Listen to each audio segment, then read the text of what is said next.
రేపు రావచ్చు కదా. ఎవ్రీథింగ్ ఒక ఒక బ్యూటిఫుల్ మీనింగ్ ఉంటుంది ప్రతి దాంట్లో. ఈరోజు కొంత అర్థమై ఉండకపోవచ్చు. కొన్ని సంవత్సరాలకి మన యొక్క ప్రగతి ఎలా ఉంటుంది అని ఊహించుకోవడానికి ఒక ఎగ్జాంపుల్ ఏంటంటే ఇలా ఉంటుందన్నమాట. అర్థమైందా? సో మనకి చాలా కన్ఫ్యూజన్స్ ఉంటాయి కదా. మొదటిగా ఒక చిన్న సమస్య వచ్చి ఆ సమస్యను క్లియర్ చేసుకోవాలని ఆలోచించి, రైట్, తర్వాత ఆ సమస్య బాగు చేసుకొని ఇంకొక కొత్త ఆలోచన సంకల్పం పెట్టుకొని మన జీవితం నిండిన తర్వాత అప్పుడు తెలియకుండానే మన లోపల ఒక రకమైన ఆలోచనలు మన నుంచి మొదలవుతాయి. ఇంత పొందాను కదా, ఎంతో కొంత నేను తెలుసుకున్న జ్ఞానాన్ని ఇవ్వాలి మొదలవుతుంది. అది మన అనుభూతి పొందిన తర్వాత మన నుంచి మొదలవుతుంది.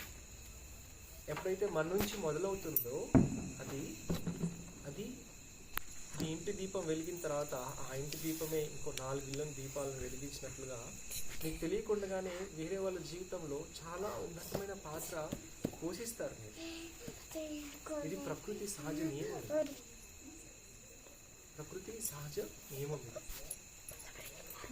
సో ఎవరికైనా డౌట్ ఉంటే గినా ధ్యానంలో నిజంగా మనం లాభం పొందుతామా? ధ్యానం మన జీవితాల్ని నిజంగా మారుస్తుందా? ప్రపంచంలో రకరకాల ప్రయత్నాలు, రకరకాల విధానాలు, పద్ధతులు ఉండగా ఈ ఆనాపానసతి ధ్యానము, ఈ పిరమిడ్ ధ్యానము నిజంగా మన జీవితంలో మార్పు తీసుకుని వస్తుందా అనడానికి ఇట్ ఈస్ ఎగ్జాంపుల్ కదా. మీరు ఈరోజు ఏదైతే చూస్తున్నారో అది. సో పోనీ మీరు ఒకసారి క్లియర్గా ఆలోచిస్తే చాలామంది సంకోచించవచ్చు. పిరమిడ్ ధ్యానంకి వెళ్తే పూజలు చేయొద్దంటారు, మాంసం తినద్దు అంటారు, గుళ్ళు గోపురాలు తిరగద్దు అని అంటారు, నువ్వే దేవుడు అని అంటారు, వాళ్ళకి పిచ్చి పట్టింది, లేకపోతే వాళ్ళకి బుద్ధి సరిగా లేదు, ఇలా రకరకాలు మనుషులు ప్రశ్నిస్తూ ఉంటారు. ఇక్కడ ఎవరిని ఏది చేయొద్దని చెప్పట్లేదు. గుడికి వెళ్తే ఏం చెప్తున్నారంటే అక్కడ ధ్యానం చేసుకో అని చెప్తున్నారు. అవునా? రైట్? నువ్వు పూజ చేయకు, ఆ పూజ చేసేవాడి నువ్వు అని గొప్పగా చెప్తున్నారు. ఎక్కడైనా నువ్వు పాపివి, నువ్వు నికృష్టుడివి, నువ్వు పనికిరాని వాడివి, లేదా నువ్వు హదముడివి అని ఎక్కడైనా ఎవరి నుంచైనా మీరు విన్నారు? అక్కడ ఏ రోజైనా మీకు సరిత మేడం కానీ, సుప్రజ మేడం కానీ, ఇక్కడ వచ్చే పిరమిడ్ మాస్టర్ కానీ ఏ రోజైనా చెప్పారా? లేదు. లేదా మీ యొక్క ఆచారాలని, పద్ధతుల్ని మార్చేయండి అని ఎవరైనా చెప్తున్నారా? లేదు కదా. మిమ్మల్ని మీలాగే ఉంచుతూ మీ లోపలికి వెళ్ళమని ప్రతి ఒక్కరు చెప్తున్నారు. ఇంకేమని చెప్పట్లేదు. వాళ్ళు చేయకూడదు ఒకే పని చెప్తున్నారు. మాంసం తినద్దయ్యా చెప్తున్నారు అంతే. మాంసం తింటే బాడీలో రోగాలు వస్తాయి. అది తిని అరిగించుకునే శక్తి మనది కాదు. ఆహారము అది హింసతో కూడింది కాబట్టి అది మన ఆహారం కాదు. మనం ఆనందంగా ఉండాలంటే సాటి జీవుల పట్ల, మనుషుల పట్ల ఆనందంగా ఉండాలని చాలా ప్రేమతో చెప్తున్నారు. ఇది కూడా అవునా? అదొక్కటే చేయొద్దని చెప్తున్నారు. మిగతావన్నీ కూడా మీ లోపలికి వెళ్ళమని, ఆనందంగా ఉండమని, జీవితాన్ని ఒక సంభ్రమంలా జరుపుకోమని చెప్తున్నారు కదా. నాకు ఒక 20-25 సంవత్సరాల క్రితం, నాకు 5వ తరగతి చదువుతున్నాను. ఒక స్కూల్లో ఒక ఆయన వచ్చి ధ్యానం నేర్పించారు. ధ్యానం నేర్పించినప్పుడు అప్పటికి మా నాన్న చనిపోయి ఒక 1 year అవుతుంది. సో ఆయన వచ్చి ధ్యానం నేర్పని చెప్తే ప్రతిదీ చిన్నప్పటి నుంచి శ్రద్ధగా నేర్చుకునే అలవాటు నాకు ఉండేది. సో ఆయన వచ్చి చెప్పిన వెంటనే నేనేం చేశానంటే చేశాను ధ్యానం. నీకు ధ్యానంలో ఎలాగైతే అనుభవాలు వస్తాయో, శరీరం భారం అవుతున్నట్లు అనిపిస్తుంటుంది కొత్తగా, కొంతమందికి కలర్స్ కనిపిస్తాయి, కొంతమందికి తేలిక అవుతుంది, కొంతమందికి గిర్రున తిరుగుతున్నట్లు అనిపిస్తుంది. ఇలాంటి కొన్ని అనుభవాలు నాకు కలిగాయి. సో ఆయన రోజు చేయమని చెప్పారు. ఎంత వయసు ఉంటుందో అన్నే నిమిషాలు చేయమని చెప్పారు. సో అప్పుడు మొదలైంది. ఆల్మోస్ట్ 2002లో మొదలైంది. ఆల్మోస్ట్ 2010 వచ్చేంత వరకు 8 సంవత్సరాల మధ్యకాలంలో నేను ధ్యానం చేస్తూ ఉన్నాను. కానీ నాకు పత్రిజీ కానీ, పిరమిడ్ స్పిరిచువల్ సొసైటీస్ మూవ్మెంట్ అనే ఒక సంస్థ ఇలాంటి సమస్త ధ్యానుల యొక్క సంఘం ఒకటి ఉంది అని కానీ వీళ్ళు సమాజం యొక్క మార్పు కోసం వాళ్ళు జీవిస్తూ ఆనందంగా, ప్రతి ఒక్కరు ఆనందంగా జీవించాలని కోరుకుంటూ వాళ్ళు జీవిస్తూ ఉంటారని నాకు తెలియలేదు. నాకు ఒక 8 సంవత్సరాల పాటు చదువుకుంటూ ధ్యానం చేసుకుంటూ ఉన్నాను. సో అలా 2010 ఆ టైంలో నాకు మా అత్తగారి ద్వారా ఈ పిఎస్ఎస్ఎం అంటే ఏంటి, పత్రీజీ అంటే ఏంటి, ఆయన ఏం చేస్తుంటారు అలా తెలిసాయన్నమాట. అలా ఒక చిన్న పల్లెటూరు మాది, ఒక రైతుల కుటుంబం, ఆదోని ఎమ్మెగనూరు ఆ మధ్యలో ఉంటుంది, కర్నూలు జిల్లా. అక్కడ మొదలైంది నా ఇక ఆధ్యాత్మిక ప్రయాణం, ధ్యానం అనేది ఈరోజు ఇక్కడ వరకు తీసుకొని వచ్చింది. ఈ ప్రాసెస్లో, ఈ ఎంటైర్ ప్రాసెస్లో నన్ను నేను ఎక్కడా కోల్పోలేదు. నాకున్న జీవిత సవాలుని ప్రతి ఒక్కదాన్ని నేను స్వీకరిస్తూ, ఆహ్వానిస్తూ, నేర్చుకుంటూ, ట్రావెల్ చేస్తూ వస్తున్నాను. నా జీవితంలో కావాల్సిన ప్రతిదీ నాకు అందించబడుతూ వస్తూనే ఉంది. సో మనం చేసిందంతా ఒకటే పని. ఇక్కడ బిజినెస్ చేయలేదు, వ్యాపారాలు చేయలేదు, ఇంకోటి చేయలేదు. మన పని ఏదైతే ఉందో, మనం చేసుకునే భౌతికమైన పని, అది కూలి పని కావచ్చు, వ్యాపారం కావచ్చు, జాబ్ అయినా కావచ్చు, ఆ పని చేసుకుంటూ మనం దాంతోపాటు రోజు ధ్యానం చేయడం, మాంసం తినకుండా ఉండడం. చాలా సింపుల్గా చేశారు. ఏమైనా కష్టం ఉందా అండి? ఏమైనా కష్టం ఉందా? మీరేమైనా జీతాలు ఇస్తున్నారా, డబ్బులు నెల ఫీజులు కడుతున్నారా ధ్యానం నేర్చుకోవడానికి? అది యోగా నేర్చుకోవడానికి వెళ్ళారనుకోండి, నెలకి జీతం కట్టాలి. ఇక్కడ ఎవరికైనా మీకు జీతం ఇస్తున్నారా? పోనీ మళ్ళీ ఇక్కడికి వస్తే మీ అందరికీ చక్కగా అంబలి కాచి, తాపించి, ఫ్రూట్స్ పెట్టి ధ్యానం చేసుకోమని ఎంత ప్రేమగా అడుగుతున్నారు. అదృష్టంతో జీవించాలంటే కూడా అర్హత కావాలంటారు. ఈ నారాయణపేటలో ఇంతమంది ఉంటే ఈ 20 మంది జనం ఎందుకున్నాం ఇక్కడ? దేవతలు రాక్షస మందులాగా ఉంటారా? ఉండరు కదా, చాలా స్పెసిఫిక్గా ఉంటారు. చాలా వేళ్ళ పైన లెక్క పెట్టేలాగే ఉంటారు కదా, అంతే కదా. సో మనం కూడా అలాంటి శక్తి ఉంటుంది, మనకు అలాంటి అర్హత ఉంటుంది. అందుకే మనం ఇలాంటి ఎన్విరాన్మెంట్లో మన గురించి మనం తెలుసుకునే ప్రయత్నం మనకు మొదలయ్యింది. ఇది చాలా సహజంగా జరుగుతూ వస్తుంటుంది. ఆరాట పడాల్సిన అవసరం లేదు, ఏదో అయిపోవాలి చేయాల్సిన పని లేదు. నేను ఏం చెప్పారంటే, మన గురువుగారు రోజు 1 గంట సేపు ధ్యానం చేయమని చెప్పారు. రోజు 1 గంట సేపు నీకున్న ధ్యాన అనుభవాన్ని పక్కనున్న అమ్మలక్కలతో మాట్లాడే మాటల బదులుగా నీకు వచ్చిన అనుభవాన్ని చెప్పు అని చెప్పారు. ఎందుకంటే అప్పుడు కూడా మనకంత వేరే వాళ్ళ గురించి మాట్లాడడం, ఆత్మజ్ఞానం గురించి మాట్లాడతాం, అది శక్తివంతంగా మారుతుంది. తర్వాత నీకు చదువు వచ్చిన వాళ్ళు గంట సేపు పుస్తకాలు చదవండి అయ్యా అని చెప్పారు. 1 గంట సేపు పుస్తకాలు, ఇంత సింపుల్గా చెప్పారు.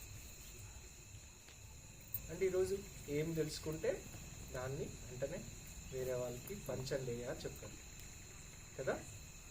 ఇంతే చేయమన్నారు. ఇంత చేస్తూ 3 గంటలు నీ కోసం పెట్టుకొని, మిగతాది మీ హస్బెండ్కి చేయాల్సిన పని, మీ పిల్లలు చేయాల్సిన పని, మీ కుటుంబ ధర్మం, అన్ని పనులు చేయమని చెప్పారు. ఎక్కడైనా మనల్ని చెడగొట్టారా సారు? అస్సలు లేదు కదా. సో అంత సింపుల్గా చెప్తే, అంత సింప్లిఫై చేసినా కూడా మన లైఫ్లో గ్రోత్ అనేది ఎలా ఉంటుందంటే, ప్రతి ఒక్క మనిషి యొక్క ఆలోచన, ప్రతి ఒక్క మనిషి యొక్క జీవిత ధ్యేయము, లక్ష్యము ఒకటే ఉంటుంది డియర్ ఫ్రెండ్స్.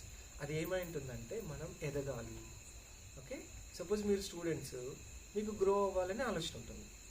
మంచి మెరిట్ రావాలి, తర్వాత మంచి జాబ్లో ఏం అచీవ్ చేయాలి, మంచి లైఫ్ సెటిల్ అవ్వాలి. సో దట్ ఫర్దర్గా ప్లాన్, కొంత ఐడియాస్ ఉంటుంది, కొంత ఆలోచన ఉంటుంది. అలాగే ప్రతి ఒక్కరికి ఉంటుంది. ఇక్కడ ఏం జరుగుతుందంటే, సహజంగా ఏం జరుగుతుందంటే, సాధారణమైన మనుషులకి యొక్క ఆత్మ ఎదుగుదల అంటే ఏంటంటే, ఇన్ టర్మ్స్ ఆఫ్ భౌతికమైన సంపద అనుకోండి, లేకపోతే ఆరోగ్యం అనుకోండి, సంబంధ బాంధవ్యాలు అనుకోండి, మనం అందరితో కలిసి ఆనందంగా ఉంటే అదొక సంపద, ఆర్థిక సమృద్ధి ఉంటే అదొక సంపద. ఈ 2 ఉంటే ఆరోగ్యం బాగాలేదనుకోండి, అది సంపద అవుతుందా? ఛాన్స్ లేదు. అన్ని రకాలుగా కూడా ఒక మనిషి అభివృద్ధి చెందుతూ తను అనుకున్న లక్ష్యాన్ని సాధిస్తాడు. ఒక ధ్యాని, ఆత్మజ్ఞాని ఇప్పుడు చాలామంది ఈ ప్రాసెస్లో అందరికీ లక్ష్యాలు ఉంటాయి, అందరికీ ఎదగాలనుకుంటాయి. కానీ వాళ్ళ జీవితంలో ధ్యానం అనేది లోపించినప్పుడు, ఈ ఆత్మజ్ఞానం అనేది లోపించినప్పుడు అది అనుకున్నది సాధిస్తారు, కానీ చాలా కష్టంగా సాధిస్తారు. ఎంత కష్టంగా సాధిస్తారంటే వాళ్ళు అనుకున్నది సపోజ్ అచీవ్ చేశారనుకోండి, ఈ ప్రాసెస్లో చాలా కోల్పోతారనమాట. ఈ ప్రాసెస్లో హెల్త్ని కోల్పోతారు, ఈ ప్రాసెస్లో మనీ కోల్పోతారు, డబ్బును కోల్పోతారు. సపోజ్ డబ్బునే లక్ష్యంగా పెట్టుకొని ముందుకెళ్ళారనుకోండి, తెలియకుండానే వాళ్ళ అక్కడ ఎంతో కొంత సంబంధ బాంధాలు చెడిపోయే అవకాశం ఉంటుంది. అవునా? సంబంధ బాంధాలు చెడిపోయే అవకాశం ఉంటుంది. ఈ రెండింటి కోసం మనం వెళ్తున్నప్పుడు ఆరోగ్యమైన నాశనం చేసుకొని ఏదైతే డబ్బు సంపాదించామో తిరిగి దాన్ని హాస్పిటల్ దాన్ని బాగు చేసుకోవడం కోసం ఖర్చు పెట్టాల్సి ఉంటుంది. ఏదో ఒక డ్యామేజ్ జరుగుతూనే ఉంటుంది. అంటే ఇక్కడ నిజంగా ఒక మనిషి తను అనుకున్న లక్ష్యాన్ని చేరుకునే ప్రాసెస్లో తను నిజంగా బాగుపడుతున్నాడా, ఎదుగుతున్నాడంటే లేదని చెప్పాలి. ఓకే, బట్ ఒక్కసారి మీకోసం రోజు 1 గంట టైం స్పెండ్ చేసి రోజు కాసేపు ధ్యానం చేస్తే, రోజు కాసేపు సరైన జ్ఞానం ఏంటో, జీవితం విధానం ఏంటో తెలుసుకుంటూ మనం చేసే పనులను శ్రద్ధగా చేసుకుంటూ స్లోగా వెళ్ళినా మన జీవితంలో ఎప్పుడూ చూడలేనంత గ్రోత్ మనం ఎక్స్పీరియన్స్ అవుతాం. చాలా గ్రోత్ ఎక్స్పీరియన్స్ అవుతాం. అన్ని రకాల్లో మనకి సంపదనే చూస్తాం. ఎక్కడ కూడా కోల్పోయినట్టు లేకపోతే ఎక్కడైనా కింద పడిపోయినట్లు ఏ మూమెంట్లో కూడా అనిపించదు. ఎవ్రీ స్టెప్, ఎవ్రీ డౌన్ఫాల్, ఎక్కడ కింద పడతామో అక్కడ నుంచి మనం 10 times ఫాస్ట్గా గ్రో అవుతాం. సాధారణమైన మనిషి అలా ఎదగలేడు. చాలా అబ్స్టికల్ ఉంటుంది. చాలా వాళ్ళు వెనకడుగు వేస్తూనే ఉంటారు. సో అది మనం అర్థం చేసుకుంటూ మనం ముందుకెళ్ళాలి. అర్థం చేసుకునే ప్రాసెస్ కోసము దీన్ని నేను ఇంట్రడక్షన్గా చెప్తాను. ఇంకా నేను క్లాస్ మొదలు పెట్టలేదు. నేను ఏం చెప్పానంటే ప్రతి ఒక్కరు ఇక్కడికి వస్తాం. ఎందుకోసం వస్తాం? మనం ఎదగాలి, మనం తెలుసుకోవాలి, మనం అద్భుతంగా జీవించాలన్న ఆలోచన ఉంది కదా. అది ఎలా మీకు భవిష్యత్తులో లేదా ఆల్రెడీ ఎక్స్పీరియన్స్ చేసిన వాళ్ళు ఇక్కడ ఉండొచ్చు.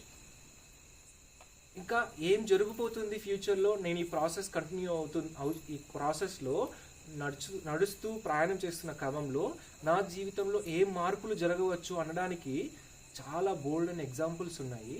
సో ఏమవుతుంది అనే దానికి ఒక ఎగ్జాంపుల్ చెప్పాను. ఒక 6 సంవత్సరాల క్రితం ఒక చిన్న కేర్ సెంటర్గా పిరమిడ్ ధ్యాన కేంద్రం, చిన్న దాంట్లో ఒక 10-20 మంది లాగా స్టార్ట్ అయిందా మేడం? అంతే కదా.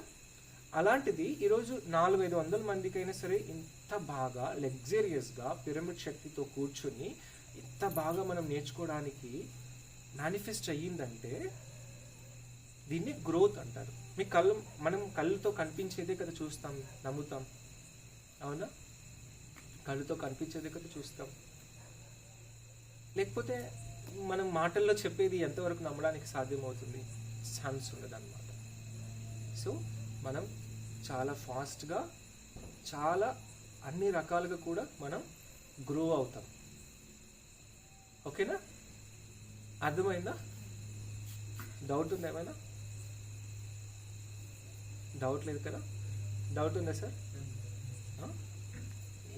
ఇప్పుడు కొత్తగా ధ్యానంలోకి వచ్చిన వాళ్ళు ఎంతమంది ఉన్నారు ఇక్కడ? ఒక నెల నుంచి చేసిన వాళ్ళు, 4 రోజుల నుంచి చేసిన వాళ్ళు, 6 నెలల నుంచి చేసిన వాళ్ళు, 6 నెలల నుంచా? సంవత్సరం నుంచి చేసేవాళ్ళు? మీరు సంవత్సరం నుంచమ్మా? ఓకే. 2 సంవత్సరాల నుంచి చేసేవాళ్ళు? మీరు 3. ఓకే. 3 సంవత్సరాల నుంచి చేసేవాళ్ళు? 3. ఓకే ఓకే ఓకే ఓకే సరే, ఇప్పుడు మనం మాట్లాడదాం. ఓకే.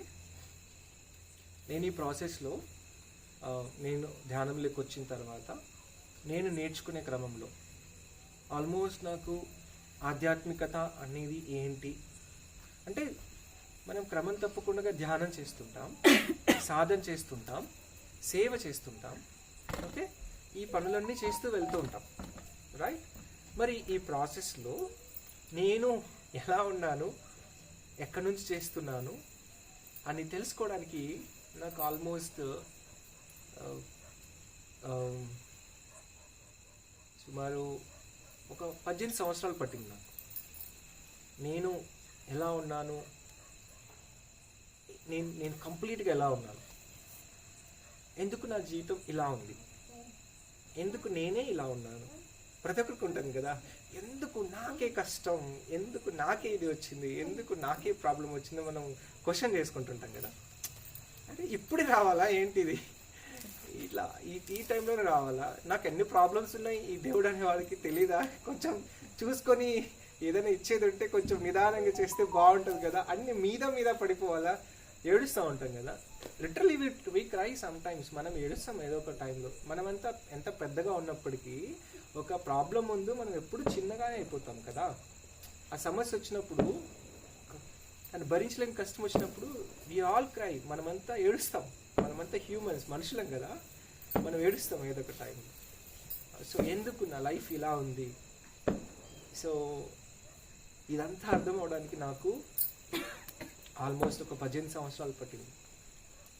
సో 18 సంవత్సరాల తర్వాత అప్పుడు నాకు ఈ 18 సంవత్సరాలు ఏం జరిగిందంటే, నేను ఏంటో తెలుసుకోవడానికి ఒక్కొక్క లేయర్ ఒక్కొక్క పొర అర్థం అవడానికి ఇంతకాలం నా లోపల ఇంతకాలం నేను ట్రావెల్ చేయాల్సి వచ్చింది. ఓకే, సో మీరు అనుకోవచ్చు, ఎవరైనా ఏదైనా ఊహల్లో జీవించే వాళ్ళకి నేను చెప్పాలనుకుంటాను, మీరు ఊహల్లో కాకుండా ప్రాక్టికల్లోకి వద్దాం.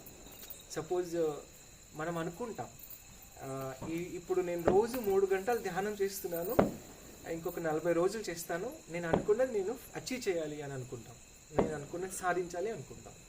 అది అచీవ్ చేస్తే ఓకే, చాలా ఆనందంగా ఉంటుంది. దాన్ని సాధించలేకపోయినప్పుడు దుఃఖం వస్తుంది. వై, ఎందుకు నేను చేయలేకపోయాను అనుకుంటామా లేదా? అనుకుంటాం కదా.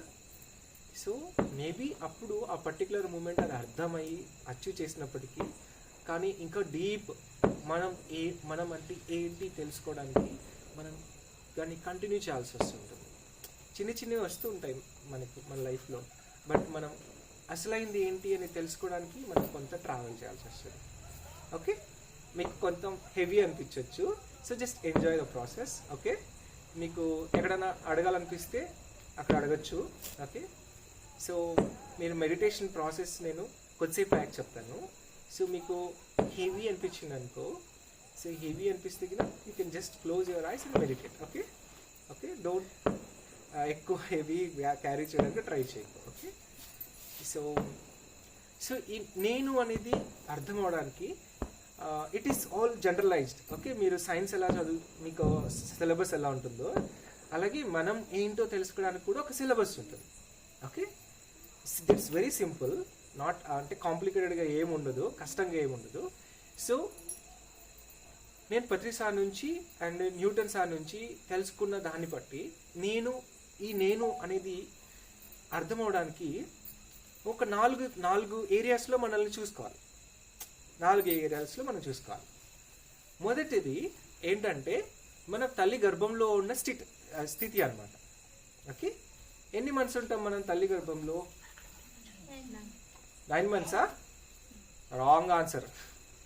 కొంతమంది 7 మంత్స్ ఉంటారు, కొంతమంది 11 మంత్స్ ఉంటారు, కొంతమంది 10 మంత్స్ ఉంటారు, కొంతమంది 8 మంత్స్ కూడా ఉంటారు కదా. నాట్ ఫిక్స్డ్ కదా, నాట్ ఫిక్స్డ్, బట్ జనరలైజ్డ్గా సాధారణంగా 9 నెలలు అని చెప్తాం. ఓకే, ఈ 9 నెలల్లో ఆ లోపల ఉన్నప్పుడు మన లోపల ఏం జరిగింది? ఏమో జరిగింది కదా. ఆ 9 నెలల లోపల మన లోపల ఏం జరిగింది అని తెలుసుకోవాలి అన్నమాట. ఓకే, నేను అమ్మ కడుపులో ఉన్నప్పుడు నా లోపల ఏం జరిగింది మనం మర్చిపోయాం కదా, చాలా మర్చిపోయాం, అది తెలుసుకోవాలి. తర్వాత రెండో దశ, ఈ పుట్టిన రోజు ఉంది కదా, మొదటిసారి భూమి పైనకి వస్తాం కదా, ఆ వచ్చిన టైం నుంచి ఒక 7 సంవత్సరాలు ఉంది కదా, ఈ 7 సంవత్సరాల వరకు నా జీవితంలో ఏం జరిగింది? ఓకే, నా జీవితంలో ఏం జరిగింది ఇది కూడా మనం తెలుసుకోవాలి. మీకు గుర్తుందా, పుట్టిన రోజు నుంచి 7 సంవత్సరాల వయసు వరకు మీ జీవితంలో జరిగిన సంఘటనలు ఎంతమంది గుర్తున్నాయి? ఆడుకుని ఉంటాము, స్కూల్కి వెళ్ళి ఉంటాం, అదే చిన్నగా స్కూల్కి వెళ్ళి ఉంటాము, ఆడుకుని ఉంటాము, అదే ఉంటుంది సార్. అవునా? కానీ డీటెయిల్లోకి వెళ్ళాలి, డీటెయిల్గా వెళ్ళాలన్నమాట. ఓకే, సో ఇది బాగా అర్థం చేసుకోవాలి. ఓకే, ఇన్నర్ చైల్డ్ అంటారు. ఓకే, ఈ 7 సంవత్సరాల్లో మన లోపల ఏం జరిగింది అనేది మనం తెలుసుకోవాలి. మూడో దశ వచ్చేసి మనం ఎక్కడ పుట్టాం, ఎవరికి పుట్టాం, ఓకే, మన వంశం ఏంటి, మన తాత ముత్తాతలు ఎవరు, మన పూర్వీకులు ఎవరు, ఎలాంటి వంశం నుంచి మనం ఈరోజు ఈ ప్రాణం తీసుకున్నాం, దీన్ని అర్థం చేసుకోవాలి. ఓకే, దీన్ని మూడో దశలో దీన్ని అర్థం చేసుకోవాలి. మన అమ్మ నాన్న గురించి కొంత తెలిసి కొంత తెలియదు మనకు, అవునా? మన తాత గురించి మనకు తెలిసే ఛాన్స్ ఉంటుందా? తెలియదు, చాలా తక్కువ కదా. ఇంకా ఈ రోజుల్లో మేబీ అమ్మ నాన్న గురించి ఆలోచిస్తాం కానీ తాత గురించి ఆలోచించే వాళ్ళు చాలా తక్కువ, రైట్? బికాజ్ పిల్లలకి ఆ టైం అనేది దొరకట్లేదు. ఎందుకంటే ఖాళీ టైంలో ఈ చిన్న పాప ఎలాగైతే మొబైల్ పెట్టుకుని ఇలా కూర్చొని చూస్తుందో అలాగే మొబైల్కి అందరూ అటాచ్మెంట్లోకి వచ్చేస్తారు. కాబట్టి తాత ఫేస్లు చూసేది చాలా కష్టం, వాళ్ళతో కథలు వినేది చాలా కష్టం, రైట్? సో వాళ్ళ గురించి తెలుసుకునేది చాలా తక్కువ. ఇది మూడవ దశలో మనం ఎవరు, ఎందుకు నా జీవితమే ఇలా ఉంది, ఎందుకు నా కర్మ ఇలా కాలింది, ఇలా తెలుసుకోవడం కోసం మనం ఏం చేయాలంటే ఈ మూడవ స్టేట్, ఈ మూడవ ఈ స్థితి గురించి మనం తెలుసుకోవాలి. 4వ స్టేట్ మనం ఎవరు అనేది తెలుసుకోవాలంటే మన గత జన్మల గురించి తెలుసుకోవాలి. ఫస్ట్ ఈ మూడు స్టేజెస్ ఉన్నాయి కదా, ఈ 3 స్టేజెస్లో కొంత మనము ఆలోచించి తెలుసుకోవడానికి సాధ్యమవుతుంది, రైట్? ఇప్పుడు మీ నాన్న గురించి ఏంటి, మీ నాన్న అంటే మీ నాన్న గురించి అడిగారు అనుకో, ఎలా నాన్న, ఎలా పుట్టావు, ఎలా పెరిగావు, ఇన్ని సిచ్యువేషన్స్ ఎట్లుండేటివి, నువ్వు ఎలాంటి కష్టాలు పడ్డావు, మీ అమ్మ నాన్నలతో నీకున్న బంధం ఎలా ఉండేది, ఇవన్నీ అడిగి తెలుసుకోవచ్చు, రైట్? అవునా? అయితే ఈ గత జన్మల యొక్క జ్ఞానం తెలుసుకోవాలంటే మనం ఏం చేయాలి? మనం ఆత్మజ్ఞానం అవ్వాలి, మనం గంటలు ధ్యానం చేయాలి. అప్పుడు కార్యకారణ సంబంధం అక్కడ కూడా కొంత మనకు ఈ జన్మకు సంబంధించిన ఆ యొక్క గతం యొక్క దాని యొక్క ప్రభావం మన జీవితంలో ఎంత ఉందనేది మనకు అర్థమవుతుంది, రైట్? అర్థమవుతుందా? అర్థమైందా? ఓకే, సో ఒకసారి చెప్దామా? మొదటి స్థితి ఏంటి? తల్లి గర్భంలో ఉన్నప్పుడు మనం ఉన్న స్థితి. రెండవది 1 నుంచి 7 సంవత్సరాల మధ్య కాలంలో మనం అనుభూతి పొందిన స్థితి. మూడవది మన వంశం, ఎలాంటి వంశ వృక్షం కింద మనం జన్మ తీసుకున్నామో ఆ స్థితి. 4వది మన పూర్వ జన్మకు సంబంధించిన ఆ యొక్క జ్ఞానాన్ని తెలుసుకునే ఒక స్థితి, రైట్? ఓకే, సో మనం ఏంటంటే నువ్వు ఎవరు అనే దానికి ఆన్సర్ డైరెక్ట్గా మనకి ఏమొస్తుందంటే నేను ఆత్మను అంటాం, అవునా? అంతే కదా. ఎవరు నువ్వు అంటే మనం ఏం చేస్తామంటే నేను మామూలుగా ఆధ్యాత్మంలోకి వచ్చిన తర్వాత జనరలైజ్డ్గా నేను ఆత్మను. ఓకే, ఇంకా ఆ జ్ఞానం ఫుల్గా పండిన తర్వాత అహం బ్రహ్మస్మి తత్వమసి అని చెప్తాం అనమాట. నేనే ఆ బ్రహ్మను అని చెప్తాం, రైట్? అర్థమైందా? అంటే నేనే సర్వం కల్వితం బ్రహ్మ అని చెప్తాను అనమాట. అంటే సర్వం అంతా ఉన్నది నేనే అని చెప్తాను అనమాట, జనరలైజ్డ్గా. కానీ అది ఆ ఫైనల్ సెంటెన్స్ అర్థం అవడానికి ముందు మనం ఇక్కడ ఒక్కొక్క స్టెప్ మనం అర్థం చేసుకోవాలి, ఓకేనా? ఈ ఒక్కొక్క స్టెప్ అనేది మనం అర్థం చేసుకోకున్నప్పుడు నాకు ఎందుకు పలానా భయాలు ఉన్నాయి, ఎందుకు నాకు సడన్గా ఉన్నట్టుండి కోపం వస్తుంది, ఎందుకు నాకు ఈ జబ్బు ఇంత బాగున్న నాకు ఇంత తొందరగా ఇట్లా వచ్చేసిందే, నేనేం అప్పుడు అనుకుంటా ఎందుకు నా కర్మ ఇలా కాలింది, ఎందుకు నాకు ఇలా వచ్చింది అనుకుంటా ఉంటాను. ఓకే ఓకే మనం ఏం చేస్తుంటామంటే మనం ప్రతిసారి ప్రశ్నిస్తూ ఉంటాం, కానీ అది ఎక్కడికి మనల్ని వెళ్ళమని చెప్తుందో అక్కడికి మనం వెళ్ళే ఛాన్స్ ఉండదు. మనం అంతా ఆలోచించలేం దాని గురించి, రైట్? ఆలోచించలేం. సో ఈ ప్రాసెస్లో మనం కొంత ఒక్కొక్కటి మనం కొంచెం తెలుసుకుందాం. ఓకే, ఇది చాలా చాలా డీప్ సబ్జెక్ట్, చాలా పెద్దది. కానీ కొంత మనం తెలుసుకొని మధ్యలో మెడిటేట్ చేస్తూ కొంచెం బాడీని రిలాక్స్ చేస్తూ చక్కగా ఎంజాయ్ చేద్దాం. ఓకేనా? సపోజ్ మీకు అలసటగా అనిపించింది అనుకోండి, ఓకే, అలసటగా ఉంది అని చేస్తే మనం కొంత వేరే యాక్టివిటీ చేసి మనం సరదాగా రాత్రంతా ధ్యానం ఎంజాయ్ చేద్దాం, సజ్జన సాంగత్యం ఎంజాయ్ చేద్దాం, బోర్ లేకుండా మనం టైం స్పెండ్ చేద్దాం. ఓకేనా? ధ్యానం చేసేటప్పుడు ధ్యానం చేద్దాం. ఓకే, వినేటప్పుడు విందాం, కళ్ళు తెరిచి విందాం. Okay right? ఓకేనా? ఓకే కదా? So this is very important dear friends. ఎంత ఇంపార్టెంట్ అంటే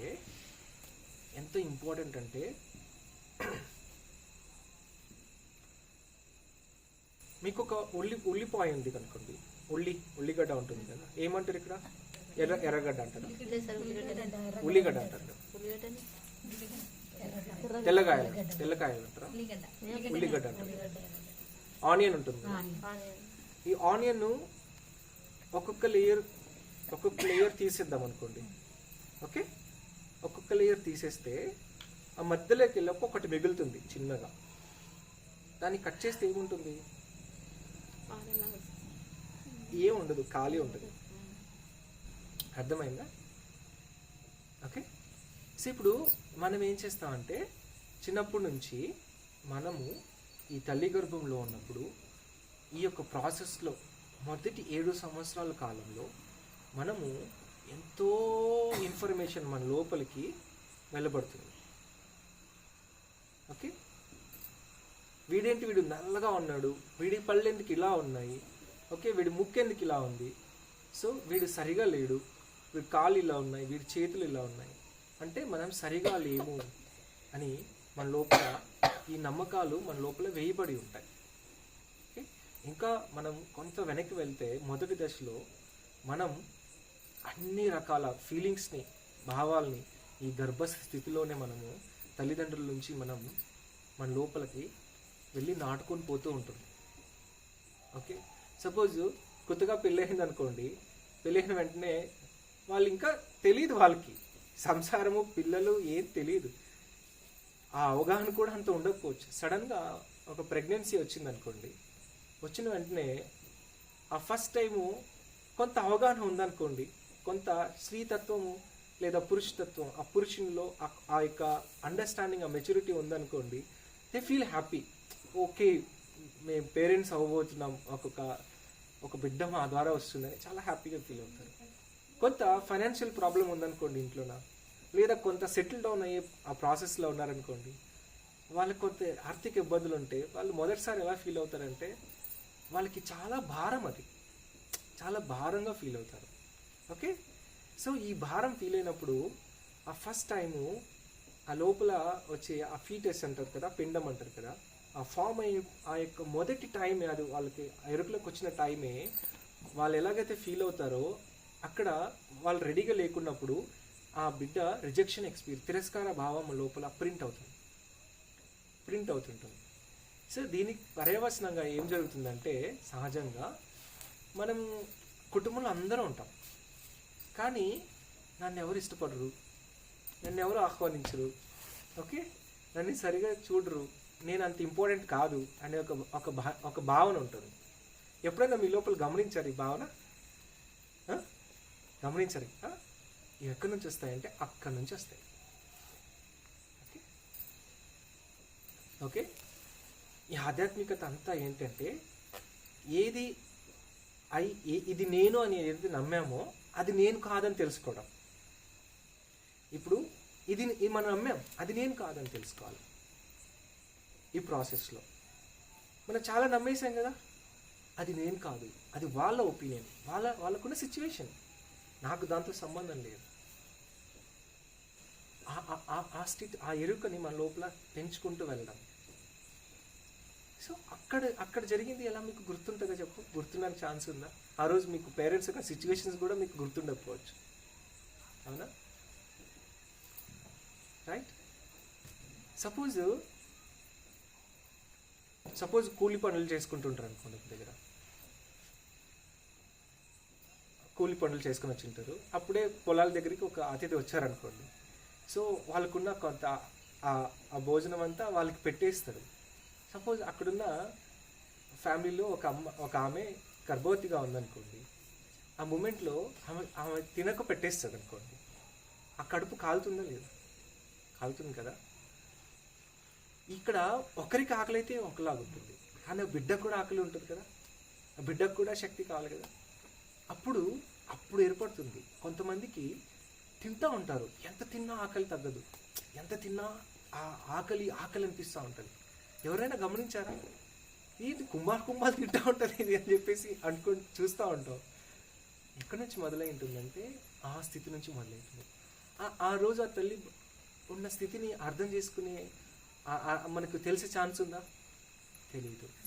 ఎందుకంటే ఒక తెల్లటి పేపర్ ఉందనుకోండి, ఆ మొట్టమొదటిగా మన లోపల ఆ యొక్క ఎరుకలకి ఏవైతే అనుభవాలు వస్తున్నాయో మన ఉనికి ఉంటుంది కదా. ఈవెన్ మనకు ఆలోచించే శక్తి లేకపోవచ్చు, ఓకే, ఇదంతా లేకపోవచ్చు, కానీ అక్కడ ఒక ఉనికిగా ఉన్నప్పుడే ఫస్ట్ టైం మన లోపల కలిగే ఇంప్రెషన్స్ అంటారనమాట, ముద్రలు అంటారనమాట.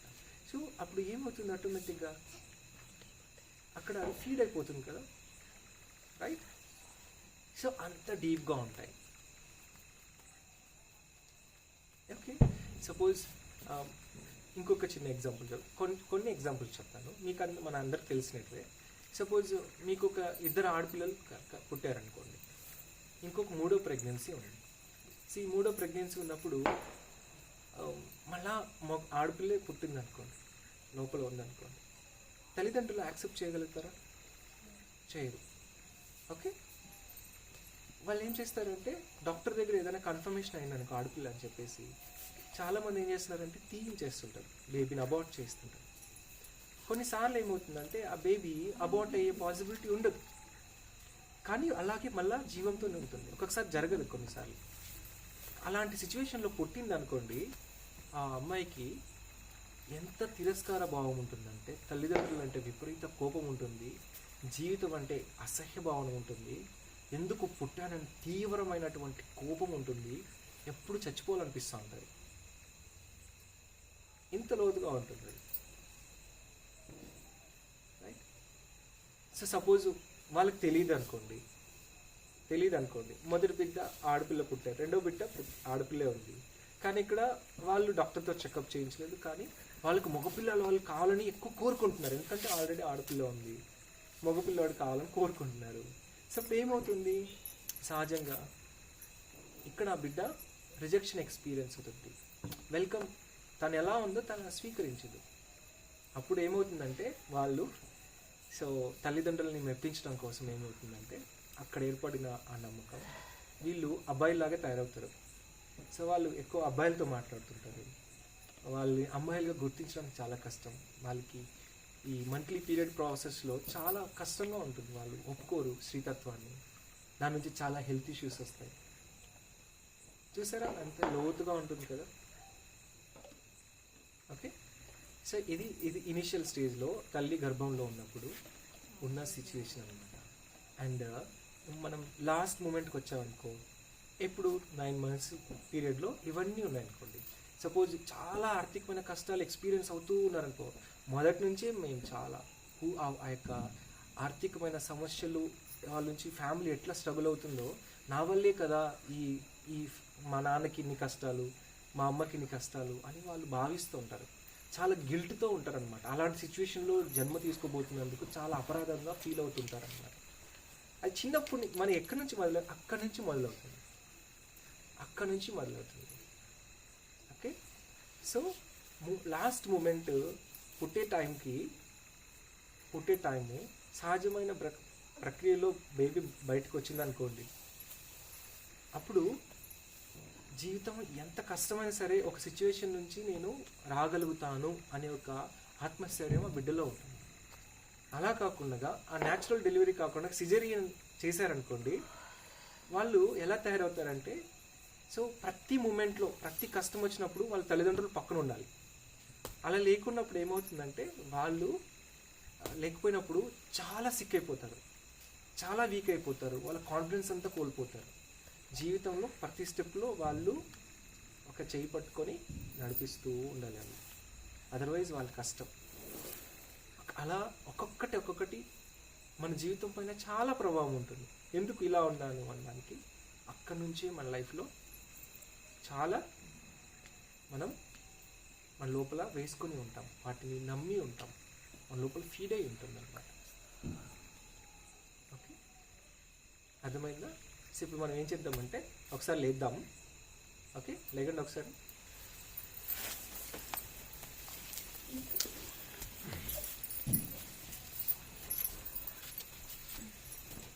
ఈసారి కళ్ళు మూసుకోండి. కళ్ళు మూసుకొని జస్ట్ మీకు ఇంట్యూటివ్గా ఎటు వెళ్ళాలనిపిస్తే అటు వెళ్ళండి.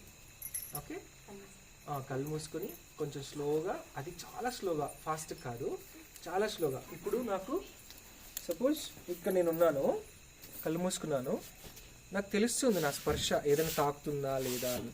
నా మనసు ఇటు వెళ్ళమంటుంది, సడన్గా ఇటు వెళ్తున్నాను, లేదు ఇక్కడ వెళ్ళమంటుంది, ఇక్కడ వెళ్తున్నాను. మీకు మనసులో మీ ఫీలింగ్, మీ భావన, మీ ఎనర్జీ ఎట్లయితే లాగుతుందో అటువైపు ఇట్లా వెళ్ళండి అంతే. ఓకే ఓకే ఓకేనా? రెడీ? కళ్ళు మూసుకోండి ఒకసారి. ఓకే, నేను మ్యూజిక్ ప్లే చేస్తాను. ఓకే,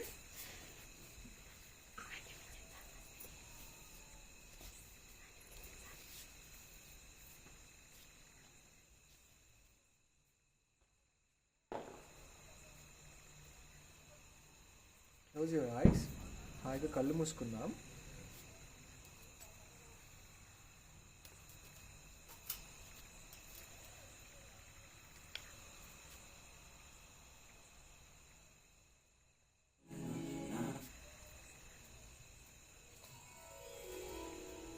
హాయిగా కళ్ళు మూసుకుందాం. స్లోగా మీ బాడీని నెమ్మదిగా ఇలా మూవ్ చేస్తూ, చేతులు ఇలా చక్కగా కదిలిస్తూ, మీ బాడీలోని కదలికల్ని చక్కగా గమనిస్తూ ఉండండి. సపోజ్ మీ చేతుల్ని ఇలా పైనికి ఒక పక్షి రెక్కల్లాగా ఇలా విదిలించాలనుకోండి. ఇలా నెమ్మదిగా చక్కగా కదిలిస్తూ ఒక్కొక్క అడుగు మీరు మీ మనసు ఎటు కదలాలనిపిస్తే అలా స్లోగా కదలండి. మిమ్మల్ని ఒక ఈ దేహంలాగా కాకుండా ఒక శక్తి ప్రకంపనలాగా మిమ్మల్ని భావించండి. ఇది నేను, ఇప్పుడు నా పేరు నటరాజ్, ఇప్పుడు ఈరోజు నేను ఇది కాదు, నేను ఈరోజు నేను ఏదో, అలాగే మీరు కూడా ఇంకేదో, అది అవ్వండి. చక్కగా మీ మనసు లోపల ఒక నృత్యంలాగా కదిలించాలనుకున్నారనుకోండి, కదిలిస్తూ అటు నడవండి.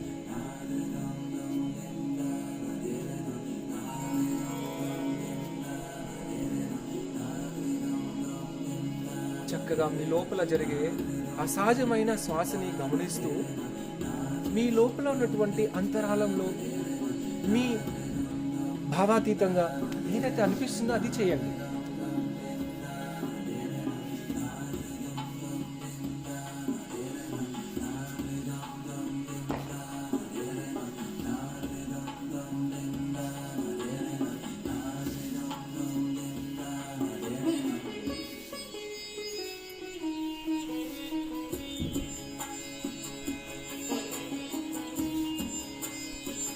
మీకు తెలుసు, మీకు లోతుల్లో తెలుసు మీరెవరు అనేది.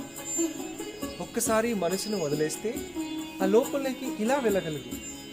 ఒక అడుగు తీసి వెళ్ళినంత సులువు మీ లోపలికి వెళ్ళడం అనేది. నేను, నాది, నేను ఫలానా, ఇలా ఉంటాను, అలాగే చేస్తాను. వీటన్నిటిని వదిలేసి కొంత ముందుకు వెళ్ళగలిగితే మీకు అనిపించవచ్చు ఈ ఒక్క అడుగు దాటడానికి మిమ్మల్ని ఏదో గట్టిగా పట్టేసినట్లు అనిపించవచ్చు, భారంగా అనిపించవచ్చు, కష్టంగా అనిపించవచ్చు, కంఫర్టబుల్గా అనిపించవచ్చు. ఆ కంఫర్ట్ జోన్లో నుంచి బయటికి రండి.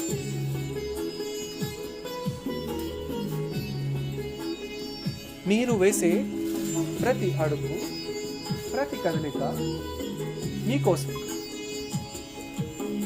మీరు ఏదైతే సహజంగా అయి ఉన్నారో ఆ స్థితిని తెలుసుకోవడం. You have all the freedom dear friend. మీకు ఆ సంపూర్ణ స్వేచ్ఛ ఉంది.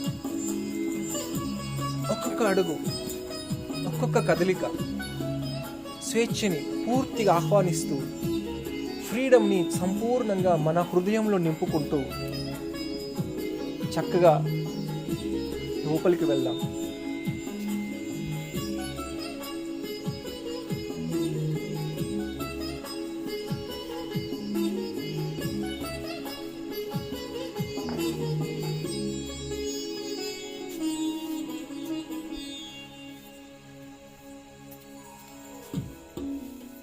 Very good, dear friends. Close your eyes. Move. You are safe. You are divinely protected. పౌర్ణమి యొక్క శక్తి, హయ్యర్ మాస్టర్స్, గురువుల యొక్క శక్తి, సంపూర్ణమైన స్వేచ్ఛ సంపూర్ణంగా ఉంది.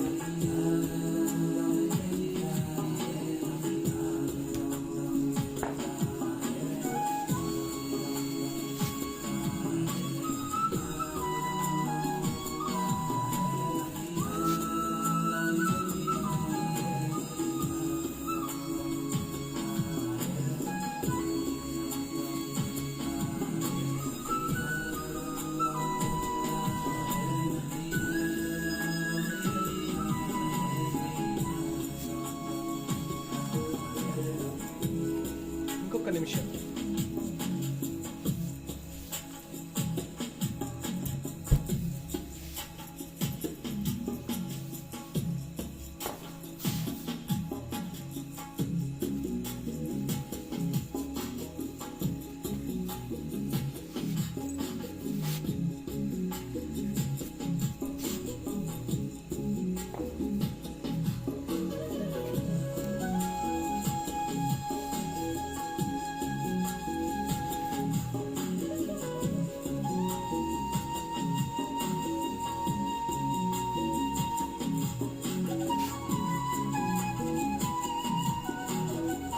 ఒకసారి మీ యొక్క తలని ఒకసారి పైకి చూసి చక్కగా ఆ యొక్క ఆకాశం వైపు కళ్ళు తెరిచి చూడండి. సార్,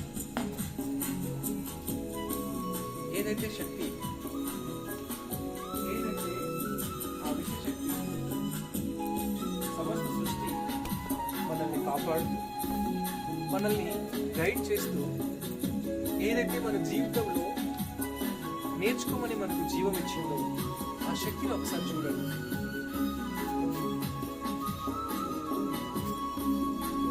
ఆ శక్తిని ఫీల్ అవ్వండి.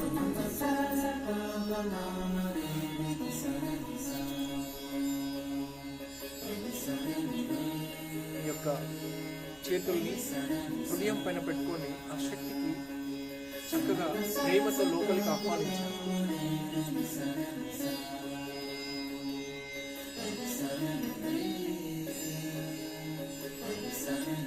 మీ హృదయంలో ఇలా చెప్పండి, మీలోని ఓ విశ్వమా, మీ యొక్క గొప్పతనాన్ని నేను చూడగలుగుతున్నాను.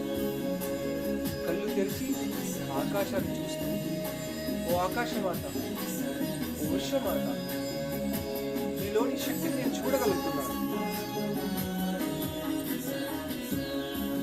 ఈ యొక్క సమక్షంలో నన్ను నేను పూర్తిగా అర్థం చేసుకోవడానికి సంపూర్ణంగా సిద్ధమవుతున్నాను.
అగ్గిపెట్టె కూడా తెచ్చిన దీంట్లో చాలా ఉంటుంది ఒకసారి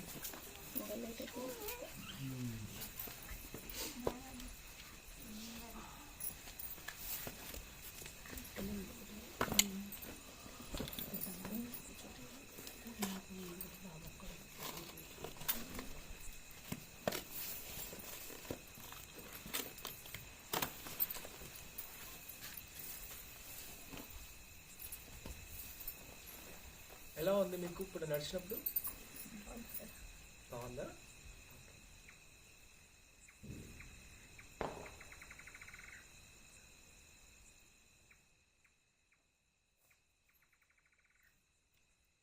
మనందరికి ఒక అమ్మ ఉంటుంది తెలుసా? మీకు తెలుసా? మనందరికీ అంటే మన భౌతికమైన జన్మనిచ్చిన తల్లి తండ్రి ఎలాగైతే ఉంటారో మన ఆత్మకి కూడా జన్మనిచ్చిన తల్లి తండ్రి ఉంటారు. మీకు తెలుసా విషయం?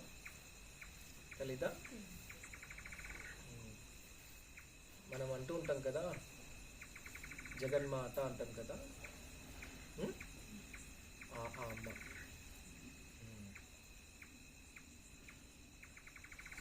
ఈ సమస్త సృష్టి అంతా కూడా ఆ యొక్క తల్లి గర్భం నుంచి వస్తుంది. ఒక తల్లికి, ఒక స్త్రీకి మాత్రం అలాంటి శక్తి ఉంటుంది, మళ్ళా సృష్టించే శక్తి అన్నమాట. సో అందుకే మీ అందరికీ చాలా చాలా ధన్యవాదాలు.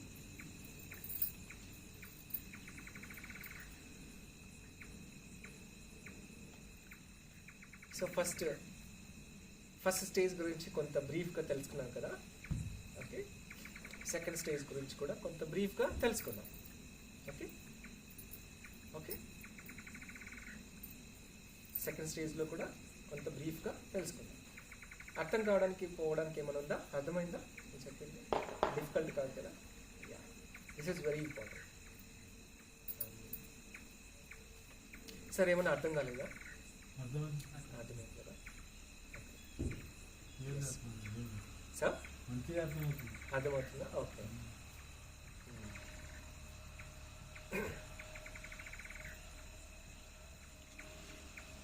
నిద్రమతి పోయిందా?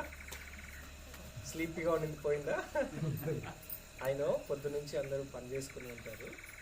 మనం ఆనందంగా నేర్చుకోవాలి, రిలాక్స్గా నేర్చుకోవాలి, ఆటలాగా నేర్చుకోవాలి కదా. కష్టంగా ఉండి నేర్చుకునేది ఇది నాకు తెలిసి అదేదో పనిష్మెంట్ లాగా ఉంటుంది. సో కొంత హాయిగా నేర్చుకుందాం, సరేనా? కొంత హాయిగా నేర్చుకుందాం.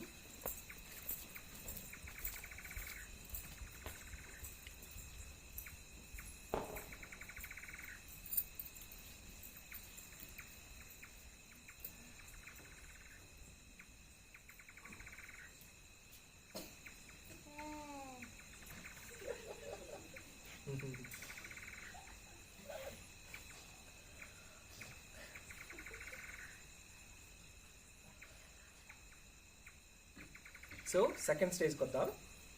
మనం పుట్టిన ఆ మొదటి స్థితి నుంచి 7 years 7 సంవత్సరాల వరకు మనం పొందిన స్థితి అన్నమాట.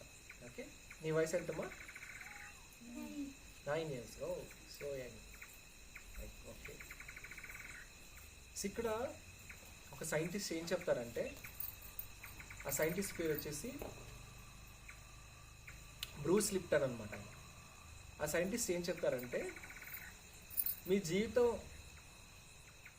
జీవితంలో చాలా వరకు నేను అది సాధించా, ఇది సాధించా, అది చేసా, ఇది చేసా అని చాలా భ్రమపడుతుంటారు. కానీ మీరు ఏం చేయట్లేదు. మొదటి 7 సంవత్సరాల కాలంలో మీరు ఏదైతే చేశారో దాన్ని రిపీట్ చేస్తుంటారని చెప్పారు. అంతే. మొదటి 7 సంవత్సరాల వయసులో మీరు ఏదైతే చేశారో, మీరు ఏదైతే అనుభూతి పొందారో, మీరు ఏదైతే నమ్మారో, నువ్వు చేస్తున్న ప్రతి పనిలో కూడా దానినే రిపీట్ చేస్తున్నావు, కానీ కొత్తగా ఏం చేయట్లేదు అని చెప్పారు ఆయన కదా. చిన్నప్పుడు ఓకే, నీకు అవసరమైనప్పుడు అమ్మ దగ్గరలో లేదనుకోండి, బాధ, దుఃఖం, ఏడుపు కలుగుతూనే ఉంటుంది. ఆ బాధ ఈ రోజుకి మనం ఏడుస్తున్నాం, ఈ రోజుకి మనం బాధపడుతున్నాం. భర్త నుంచి సపోర్ట్ రాలేదనో, భార్య నన్ను అర్థం చేసుకోలేదనో, ఓకే, లేదా నాకున్న పై స్టేజ్లో ఉన్న బాస్ నన్ను వినట్లేదనో, నాకు సపోర్ట్ చేయట్లేదనో మనం ఏడుస్తూ ఉంటాం. కొత్తగా ఏముంది, సేమ్ ఫీలింగే. ఏమో ఇప్పుడు ఎందుకు అంటున్నానంటే మేబీ సిచ్యువేషన్స్ అన్నీ మారిపోవచ్చు, కానీ ఆ ఫీలింగ్ ఉంది చూసారా, ఎమోషన్ చూసారా. ఓకే, మీ హస్బెండ్ మీకు కొంత అవైలబుల్ లేకుండా కొంత ఎక్కడో ఉన్నారనుకోండి, అప్పుడు కలిగే బాధ ఉంటుంది చూసారా. ఆ సేమ్ చిన్నప్పుడు మన తల్లిదండ్రులు దగ్గరకు లేకపోతే మనకు వచ్చే బాధ అది సేమ్ ఉంటుంది, ఏం తేడా ఉండదు, ఏమీ తేడా ఉండదు, అది ఇది సేమ్ ఒకటే. మీరు బయట సృష్టించవచ్చు, మీరు డబ్బులు సంపాదించవచ్చు, లేకపోతే మేడలు మిద్దెలు మంచి ఆస్తులు కొనొచ్చు, రకరకాలు ఎదుగుతున్నాం కదా, ఇంకేం కొత్త ఇంత సృష్టించగా. బట్ ఏదో ఒక విషయంలో మీరు ఏదైతే ఫెయిల్ అయినప్పుడు కలిగే నొప్పి ఉంటుంది చూడ. చిన్నప్పుడు మీరు ఏదైనా చేయలేకపోయినప్పుడు ఎవరైనా క్రిటిసైజ్ చేశారనుకోండి, అప్పుడు పడ్డ బాధ ఇప్పుడు పడ్డ బాధ రెండూ ఒకటే ఉంటాయి. అందుకే ఆయన చాలా లోతుగా ఆలోచించి చెప్పారు. మీరు 7 సంవత్సరాలు ఏదైతే అనుభూతి పొందారో దాన్ని రిపీట్ చేస్తుంటారు జీవితకాలం అంతా అని చెప్పారు సింపుల్గా. రైట్? కొత్తగా ఏదైనా క్రియేటివ్గా ఆలోచించగలుగుతామా? నాకు ఎగ్జాంపుల్ చెప్తా. Okay, this is very important, చాలా ఇంపార్టెంట్. ఓకే, ఎంత ఇంపార్టెంట్ అంటే నేను మాది ఇంట్లో నలుగురు పిల్లలు, మగ పిల్లలు, మా నాన్న వాళ్ళు 3. ఓకే, పేద కుటుంబం, రైతుల కుటుంబం. అందరికీ తల్లిదండ్రులు వాళ్ళు అందుబాటులో ఉండే సిచ్యువేషన్ ఉంటుందా? ఉండదు. ఓకే, ఏమవుతుందంటే వాళ్ళు పనులు చేయాలి, కూలి పనులకు వెళ్ళాలి, పొలం పనులు చేయాలి, ఇంట్లో వచ్చి మళ్ళీ పనులు చేయాలి. చిన్న పిల్లల్ని ఒక్కడు ఏడుస్తుంటే ఇంకోటి చేస్తూ ఉంటారు. నలుగురు అంతా సేమ్, ఒక 2-3 సంవత్సరాల డిస్టెన్స్ ఉంటుంది కదా. ఏ బిడ్డకి అందుబాటులో ఉండే అవకాశం ఉంటుంది తల్లి? ఆవిడకి ఎంత ఓపిక ఉండాలి? ఉండే ఛాన్స్ ఉంటుందా? ఛాన్స్ లేదు కదా సార్. సో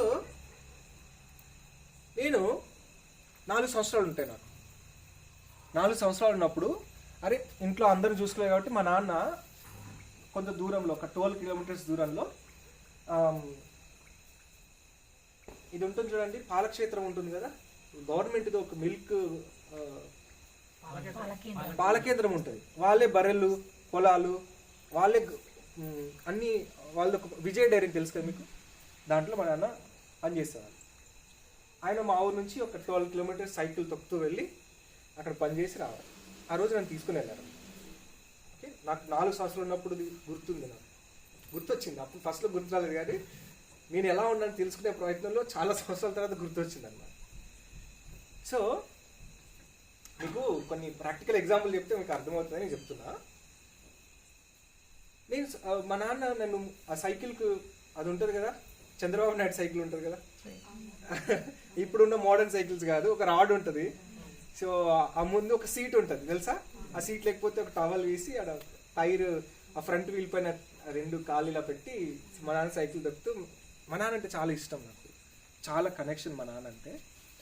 సో అలా వెళ్తున్నప్పుడు నా ఈ లెఫ్ట్ లెగ్ సైకిల్ వీల్లోకి పడింది. అది వీల్ ఉంటుంది కదా, అది కాల్ని కట్ చేసింది, లేత కాలు కదా, ఈ కాల్ని ఇట్లా ఇట్లా ఇట్లా కట్ చేసింది. చాలా నొప్పి, చాలా బ్లీడింగ్ అన్నీ జరుగుతున్నాయి అన్నమాట. చాలా నొప్పి వస్తుంది. అట్ సేమ్ టైం మా నాన్న కళ్ళల్లో నా బిడ్డకి ఏమో అయిపోతుందని ఒక భయము, బాధ, అరే చూసుకోలేకపోయానే. ఆయన ఉన్న సమస్త శక్తి అంతా అక్కడ కూడబెట్టి ఆయన వీరికి ఏదో పోయి హాస్పిటల్లో వెళ్ళి చూపించాలి. ఆ ప్రేమ ఉంటుంది చూసారా, ఒక డీవియేషన్ లేని ప్రేమ, ఆయనకి ఎక్కడ డిస్ట్రాక్షన్ లేదు. బిడ్డకి ఏదో జరిగిపోతున్నప్పుడు ఒక తల్లి తండ్రి పడ్డ ఆ ప్రేమ ఉంటుంది చూసారా, ఆ ప్రేమను ఫస్ట్ టైం నేను చూసాను. నాకు చాలా బాగా అనిపించింది. నేను అక్కడ ఏం చేశానంటే, నిజంగా అప్పుడున్న ఫీలింగ్ చెప్తున్నాను మీకు నేను. అరే నొప్పి అయినందుకు నేను బాధపడట్లేదు, మా నాన్న అలా చూస్తుంటే నాకు ఆనందం కలుగుతుంది. నాకు తండ్రి అట్లీస్ట్ నన్ను చూడగలిగాడు, ఆ నాన్న అలా చూడగలిగాడు. ఇది నా మైండ్లో, నేను దెబ్బ తగిలినప్పుడు నా మైండ్ లోపల, నా యొక్క లోపల ఈ యొక్క మైండ్ లోపల ఏర్పడింది ఏంటంటే, ఎప్పుడైతే మనకు మనం ఫెయిల్ అవుతామో, ఎప్పుడైతే కష్టం ఎక్స్పీరియన్స్ అవుతామో, ఎప్పుడైతే ఏదైనా దెబ్బ తగిలించుకుంటామో, అప్పుడు ఆయన ఆ ప్రేమ అనేది పొందాను కదా. సో ఇప్పుడు ఏమైందంటే నేను ఆ సైకిల్ ఆ యొక్క అనుభవం ఉంది కదా, దాన్ని రిపీట్ చేయడం మొదలుపెట్టా. ప్రతి 6 నెలలకు ఒకసారి నాకు విపరీతమైన జ్వరం వచ్చేది. ఆ రోజు రాత్రి మా అమ్మ నాన్న నాతో పక్కనే కూర్చొని వాళ్ళు వీడికి ఏమైపోతుందో, వీడు చచ్చిపోతాడేమో అని ఎంతలాగా జ్వరం వచ్చేది నాకు. ఇంటెన్స్ అనమాట. ఆ రోజంతా వాళ్ళ ప్రేమను చూసి రాత్రంతా ఆనందించేవాడిని. ఓకే, అలాగే చాలాసార్లు కింద పడ్డా. చాలాసార్లు ఎంతలా అంటే, సో ప్రతి దగ్గర కోల్పోయిన ఏదో ఒక కష్టము, ఏదో ఒక ప్రాబ్లం వచ్చిన ప్రతి దగ్గర నేనేం చేశానంటే, దానికి ఓదార్పు ఉంటుంది చూసారా, ప్రేమ ఉంటుంది చూసారా, అది నేను ఆ ప్రేమని అలా చూడడం మొదలుపెట్టాను. జనరల్గా ఉంటే మనల్ని ఎవరు చూడరు. సో ఏదో ఒకటి మనం ఏం చేసుకోవాలి, ముప్పు తెచ్చుకోవాలి. అప్పుడు మనల్ని చూస్తారు, అప్పుడు మనల్ని ఓదార్చుతారు, అప్పుడు ప్రేమిస్తారు. ప్రేమ ఎలా పొందాలి? సహజమైనది ప్రేమ, రైట్? కానీ ఆ బిడ్డకి అంతవరకు ప్రేమ చూడలేదు. ఫస్ట్ టైం నా విషయంలో నేను అది చెప్తున్నాను ఎగ్జాంపుల్గా. ఆ ఫస్ట్ మూమెంట్ ఆ ప్రేమ కనిపించింది నాకు. సో ఆ ప్రేమ అలాంటి సిచ్యువేషన్లోనే క్రియేట్ చేసుకొని మళ్ళా నా మైండ్ లోపల ఏంటంటే, ప్రేమ కావాలంటే జబ్బు పడాలి. ఓకే, ప్రేమ కావాలంటే నేను ఏదో ఒకటి లాస్ అవ్వాలి, ఏదో ఒకటి దగ్గర ఫెయిల్ అవ్వాలి, ఏదో ఒకటి నేను నన్ను నాశనం చేసుకునే పని నేను చేసుకోవాలి. మన లోపల ఎలా ప్రింటింగ్ అవుతుంది తెలుసా, ఎలా మన లోపల భావాలు, భయాలు అనేవి, నమ్మకాలు ఏర్పడతాయి. సో ఇది ఒక ఎక్స్ట్రీమ్కి వెళ్తుంది. ప్రేమని మన లోపల మనం అర్థం చేసుకొని నేనే ప్రేమ అనే స్థితిని మనం తెలుసుకోకపోతే ఏం జరుగుతుందంటే, ఆ ప్రేమని మనం అనుభూతి పొందడానికి ఎంత ఎక్స్ట్రీమ్కైనా చెప్తాం. ఒక్క ప్రేమ అటెన్షన్, వాళ్ళ యొక్క సమయము ఇవి దొరకకపోతే మనం ఎంత ఎక్స్ట్రీమ్కైనా వెళ్తాం. ఓకే, అలా నా లైఫ్లో బోల్డ్ అండ్ ఎక్స్ట్రీమ్స్ నేను ఎక్స్పీరియన్స్ చేశాను. రీసెంట్గా నేను కింద పడి లెగ్ విరిగిపోయింది. అది మీకు నడుస్తుంటే చూస్తుంటే మీకు అర్థమవుతుంది, కొట్టుతున్నాను నేను. ఈ కింద పడినప్పుడు ఒక అనుభవం నుంచి చాలా రకాలుగా మనం నేర్చుకోవచ్చు. ఓకే, ఒకే అనుభవం నుంచి చాలా రకాలుగా నేర్చుకోవచ్చు. కొంచెం యాక్టివ్గా ఉండాలి. Okay, this is very important. Okay, మీకు నిద్ర వచ్చిందనుకో లేచి ఉంచండి. ఓకే, మనం నిద్రపోకుండా ఉందాం. ఓకే, సో ఒకే అనుభవం నుంచి మనం ఎంత లోతుగానే నేర్చుకోవచ్చు. ఒక అనుభవం నుంచి ఎన్ని యాంగిల్స్లో కూడా మనం నేర్చుకోవచ్చు, విశ్లేషణ చేసుకోవచ్చు. ఈ విశ్లేషణ చేసుకున్న తర్వాత మనకు పొందాల్సిన అనుభవం ఏంటంటే, ఇదంతా నేను కాదు. మొదటి నువ్వు ఆ నిర్ణయానికి రాకూడదు, నేను ఆత్మని, నాకేముంది, నాకు చావలేదని ఫస్టే మనం ఆ నిర్ణయానికి రాకూడదు. అనుభవం పొందిన తర్వాత నీ లోపల సహజంగా ఒక స్థితి వస్తుంది కదా, అప్పుడు నేను ఆత్మని, నేను ఒక శక్తిని అని మనకు తెలుస్తుంది.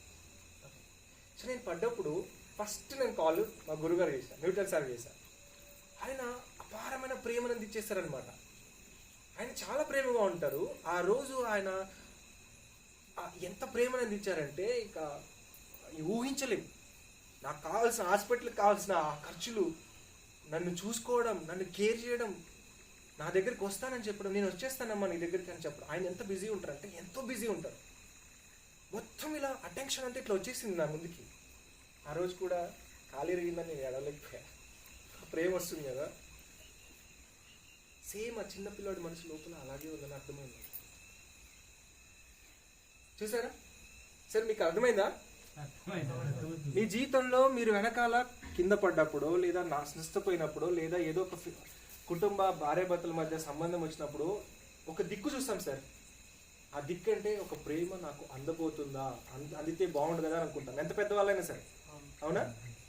దీన్ని బట్టి మీకు అర్థమైందా? మనం జీవితాన్ని కొత్తగా జీవించట్లేదు, జీవితాన్ని జస్ట్ రిపీట్ చేస్తున్నాం. ఒక 7 సంవత్సరాల మధ్యలో మనకు జరిగిన ఏదైతే అనుభవం ఉందో, మీకు 4 సంవత్సరాలు సిచ్యువేషన్లో ఉన్నప్పుడు ఏదైతే ఉందో ఆ అనుభవం నాకు 32 ఇయర్స్ అండి. ఇప్పుడు నేను అది రిపీట్ చేశాను. నేను అర్థమైందా? This is so important. మీకు అర్థమవుతుంది. అంత టిపికల్ సబ్జెక్ట్ ఏం కాదు, నేను జస్ట్ లైఫ్ సంబంధించి మాట్లాడుతున్నా. అండ్ కృష్ణ పరమాత్మ పత్రి సారు ఏం చెప్తారంటే, నీ వాస్తవానికి నువ్వే సృష్టికర్తవు అని చెప్తారు. నీ వాస్తవానికి నువ్వే సృష్టికర్తవు. సో ఈ వాస్తవాన్ని నీకున్న అండర్స్టాండింగ్ బేస్ చేసుకొని, నీకున్న అనుభవాన్ని బేస్ చేసుకొని నువ్వు ఎట్లయినా సృష్టించుకోవచ్చు, రైట్? కానీ నీకు అది తెలవాలి కదా. నాకున్న ఆలోచనలు ఇలా ఉన్నాయి, నాకున్న భయాలు ఇలా ఉన్నాయి, నాకున్న సిచ్యువేషన్ వచ్చి ఇది క్రియేట్ చేశాను, ఇది తెలియాలి కదా. ఇది తెలియాలి అంటే మనం ఏం చేయాలంటే వెనక్కి వెళ్ళాలి. ఈ వెనక్కి వెళ్ళడం అనేది చాలా బ్యూటిఫుల్ ప్రాసెస్ అండి. ఇప్పుడు సపోజ్ ఒక లయన్ ఉందనుకోండి, లయన్లో దానిలో ఒక స్ట్రెంత్ అంతా ఉంటుంది, ఓకే. కానీ ఏదైనా అటాక్ చేసేటప్పుడు చాలా స్లోగా ఒక 4 అడుగులు వెనక్కి ఇస్తుంది. అది అంత మాత్రం దానికి భయం ఉందని కాదు. సో ఈ ప్రాసెస్లో కూడా మనం ఏంటంటే, మీరు మెడిటేషన్ చేసే ప్రాసెస్ ఉంది కదా, మీకు అక్కడ స్లో అనిపించవచ్చు, మీకు పక్కన వాళ్ళు ఎగతాలు చేయొచ్చు. ఏంద్రా కళ్ళు మూసుకుని ఏం కూడా, పక్క వాళ్ళు చదువుకుంటున్నారు, పక్క వాళ్ళు ప్రాక్టీస్ చేస్తున్నారు, పక్క వాళ్ళు ఇంకేదో కోర్సెస్ అటెండ్ అవుతున్నారు, మరి నువ్వేం చేస్తున్నావురా కళ్ళు మూసుకొని లేజీ పిల్లలకు తయారవుతున్నావు అంటే, ఇక్కడ స్లోగా స్టెప్ వేసామంటే మెడిటేషన్లో మనం చాలా క్విక్గా మనం ముందుకు వెళ్ళడానికి ఆ స్ట్రెంత్ని మనం తీసుకుంటామని అర్థం. ఇక్కడికి వచ్చి మీ టైం ఇలా స్పెండ్ చేస్తున్నారంటే మిమ్మల్ని మీరు అర్థం చేసుకోవడానికి ప్రయత్నిస్తున్నారని అర్థం. ఎప్పుడైతే మీకు ఇలా ఉన్నాను అర్థమైన తర్వాత, నేను ఎందుకు ఇలాగే ఏడుస్తున్నాను అనే సైకిల్ ఉంది కదా, ఆ సైకిల్ ఎండ్ అవుతుంది.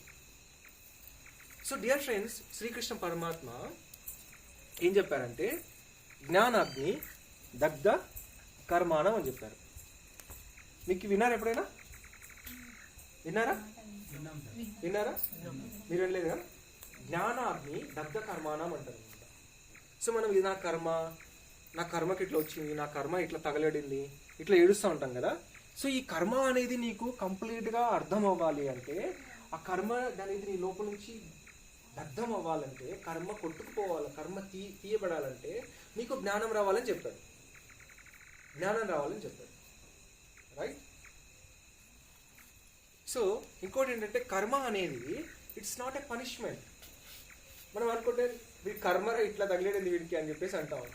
ఒక తిట్టులాగా, ఒక కర్సింగ్ లాగా, ఒక శాపం లాగా మనం ఏంటంటే వీడి కర్మకి వీడు చచ్చినట్లు పోతాడు పో అని చెప్పేసి అంటూ ఉంటాం.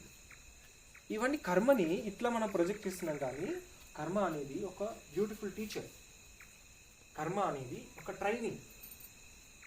ఓకే, నాకు కాలు విరిగినప్పుడు నేను 4 నెలల పాటు నడవలేకపోయాను. It's a training how to live slowly. నువ్వు స్లోగా ఎట్లా జీవించవచ్చు, నువ్వు ఎరుకతో నెమ్మదిగా ఎట్లా జీవించవచ్చు, ఇట్స్ ఎ ట్రైనింగ్. అంతవరకు అన్నీ బాగుంటే అన్నీ పరిగెడుతూ ఉంటాం. కానీ స్లోగా ఉన్నప్పుడు ఇంకొక డైమెన్షన్, కొత్తగా మనం జీవించడం మొదలెడతాం. It's a training period, it's a training. అది ఆత్మజ్ఞానం ఉన్నప్పుడు మనం దాన్ని ఒకలాగా అర్థం చేసుకుంటాం, ఆత్మజ్ఞానం లేకున్నప్పుడు మనం దాన్ని ఇంకోలాగా అర్థం చేసుకుని ఏడుస్తూ ఉంటాం. నేనేం చేశానో ఏంటో, ఆ గుడికి పోతే బాగుండు, తిరుపతికి పోయి ఎంటర్లు ఇస్తే బాగుండు, లేక మారేమ్మకు సుంకులమ్మకు పొట్టేలకు వస్తే బాగుండు, అప్పుడు కర్మ పోతుంది, అప్పుడు నా దరిద్రం పోతుంది అని మనం ఏడుస్తాం. రైట్? కానీ అది ఆత్మజ్ఞాని మనం ఎలా ఆలోచిస్తామంటే, మనం డిఫరెంట్గా ఆలోచిస్తాం, కొత్తగా ఆలోచిస్తాం. ఏం నేర్పిస్తుంది, ఏం నేర్పించాలనుకుంటుందని ఆలోచిస్తాం. సో ఎప్పుడైతే ఇక్కడే అంత రహస్యం అంతా ఉంది. ఈరోజు ఒక్క పాఠం నేను నేర్చుకున్నాం అనుకో ఫ్రెండ్, ఒక్క పాఠం నువ్వు నేర్చుకున్నావు అనుకో, ఇంకా పాఠం అనేది రిపీట్ అవ్వదు.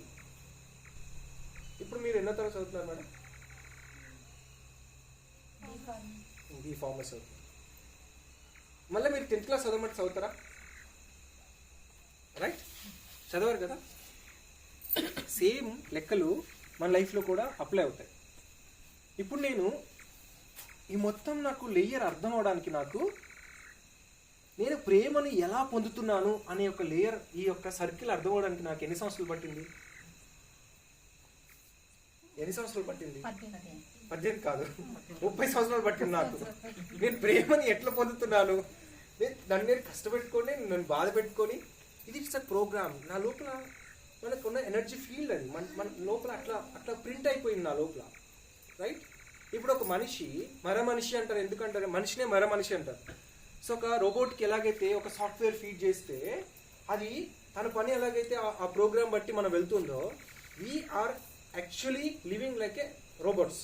మనం ఆ మనిషిలాగా జీవిస్తాం. సో ఎలా మన లోపల ప్రోగ్రామ్ అయింది, ఒక సాఫ్ట్వేర్ ప్రోగ్రామ్ అయింది మన లోపల, ఇలా ప్రోగ్రామ్ అయ్యింది. ఎలా నేను ప్రేమను పొందాలంటే ఒక అనుభవం నుంచి నేను మా నాన్న ఆ ప్రేమని నాకు ఇచ్చారు. సో ప్రేమను పొందాలంటే నేను ఇలాగే తగలాడాలేమో నా జీవితం, ఇలా నేను కింద పడాలేమో, ఇలా ఏడవాలేమో.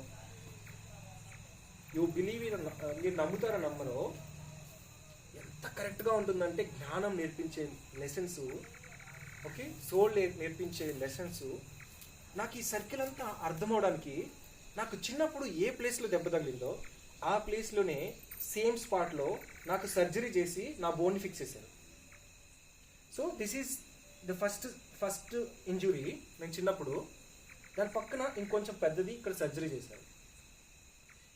ఇంకో సర్జరీ అవ్వడానికి 30 సంవత్సరాలు పట్టింది. సో ఈ సర్కిల్ అంతా నాకు అర్థమైంది.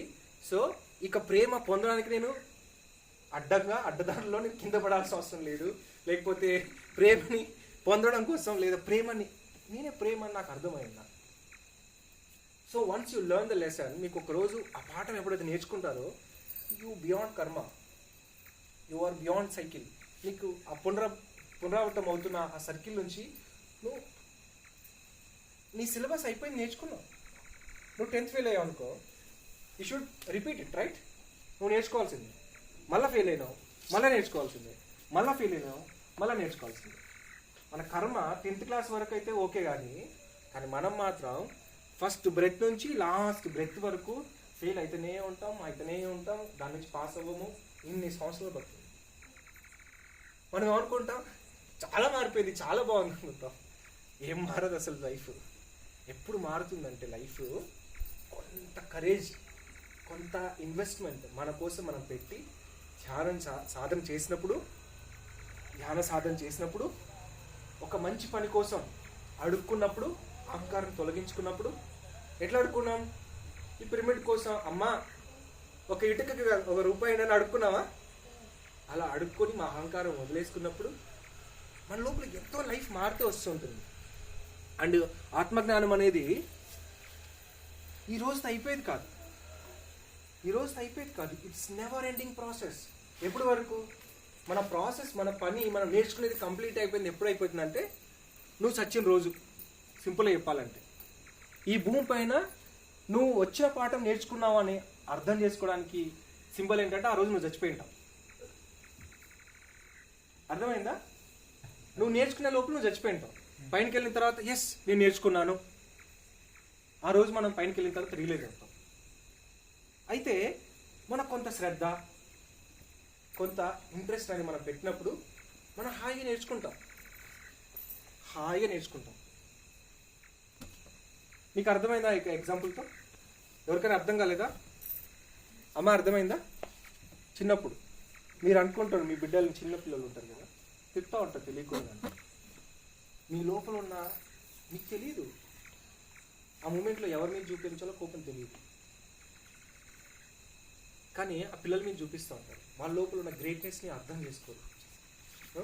కోపము, ద్వేషము బిడ్డల పైన అది రాదు, కానీ అప్పుడు సిచ్యువేషన్స్ అట్లా